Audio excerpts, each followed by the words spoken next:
Hey everybody, Neil here, founder of Atomic Fusion again. Wanted to let everybody know that the support for saving reusable elements to Atomic Fusion and being able to reuse them is now fully supported. I wanted to walk through it real quick and create this quick tutorial video on how to do that. So let's jump into it. So you can see here I've got a simple drop-down menu that I've created custom with a focus group, a button, and a repeating group inside. So I want to save this to a repo and be able to reuse this reusable element in other projects. So the first thing you're going to do is open up your extension and then go into your UI locker and then choose a repo that you want to put it in. If you don't have a repo created, you can just go create a new repo.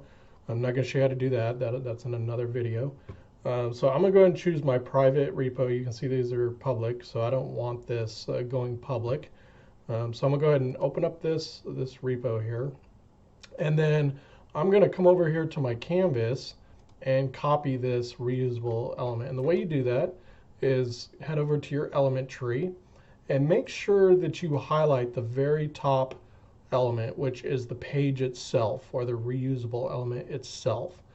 And once you have that highlighted and selected, just go to Edit, Copy. So this now put it to your bubble clipboard, and then just come over to your Atomic Fusion extension and hit the Saved Copy component. So once I do that, it's going to place it in there. There it is. It's going to give you this generic vanilla card looking style here component. And what you want to do is you want to go ahead and go in and edit this. So you can click Edit. This will take you off to the Atomic Hub. All the management is done in the hub side. So that's where you'll edit your components. Anything you do in here is reflected down into the Chrome extension. Move my window 1 second. There we go. So what I want to do is just call this dark mode drop down. Just give it a name, and then you can give it a quick description. This is a simple drop down in dark mode. And once you're done that, you're all done. So you can put a thumbnail to it as well. I'm not going to do that right now. Usually you'll generate a screenshot or something like that and change your thumbnail so you can quickly identify it in your extension. So I'm done editing. You don't have to click this.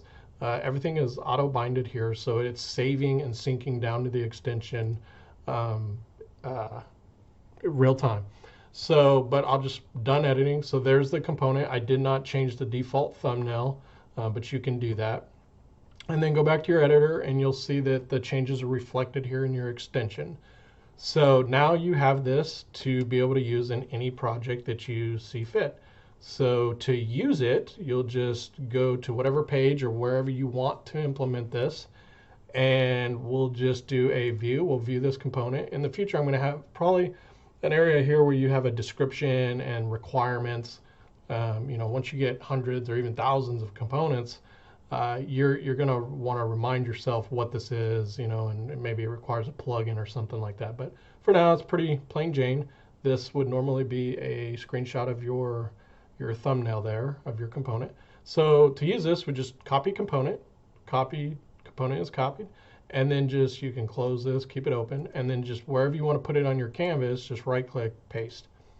And since it's a reusable element, it needs to now create the element, the reusable element in your project. So I'll just call this new for demo purposes.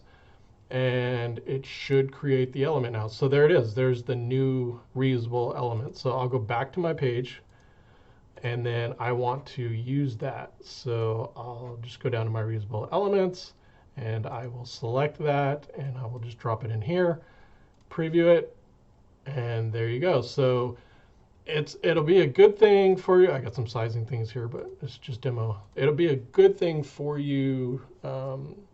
More advanced bubblers, they use reusable elements and components in their projects to make their apps thinner, more modular, easier to hone in on one particular component and work with it without all the other stuff getting in the way. I believe there's some speed effects in your pages to using reusable elements. So you might want to get in a habit of doing that. But I just want to let you know that Atomic Fusion does support saving and reusing reusable elements in Bubble. Yeah, so I hope you guys enjoyed this video. I'll see you guys in the next one.